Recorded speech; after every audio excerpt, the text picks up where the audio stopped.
Sveiciens visiem!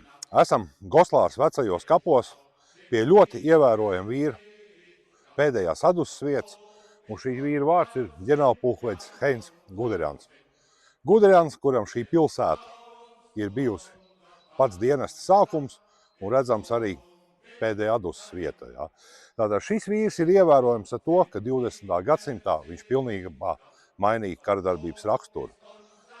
Viņa dienestas gaitas ir bijušas arī Latvijā. 1919. gadā viņš bija operāciju plānošanas virsnieks Dzelzs divīzijā ar štābu Jelgavspilī.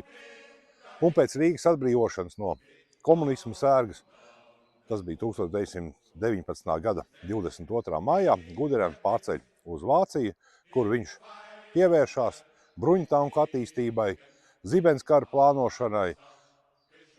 Un pateicoties viņam, Vācijas bruņotie spēki kļuva par pašiem efektīgākajiem tanī brīdī. Ne jau šeit ir kaut kāda nacisma ideoloģija vai kas, ja, bet pateicoties viņam, viņš izveidoja šo tanku taktiku. Ja, un, ja kādam ir vēlēšanās, protams, var palasīt viņa atmiņas, karavīra atmiņas, šī grāmata saucās, ja, kur viņš ir aprakstījis savus kauju gaitas. Bet interesanti, ka pa Latviju viņš vispār gandrīz neko nav pieminējis. Ja. Ja, un redzam, arī šeit ir visa viņa ģimene, sākot ar pašu ģenerālpulkvedi.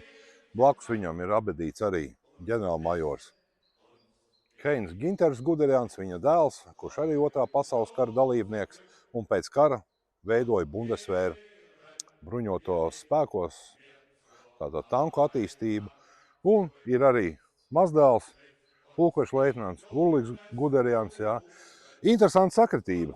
Viņa mazdēlam miršanas datums ir 14. maijs 2025. gads. Ģenerālpulkvedim miršanas datums ir 14. maijs 1954. gads. Tā kā jā, pateicoties viņam, mēs iepazinām tankus kā ļoti efektīgu ieroci.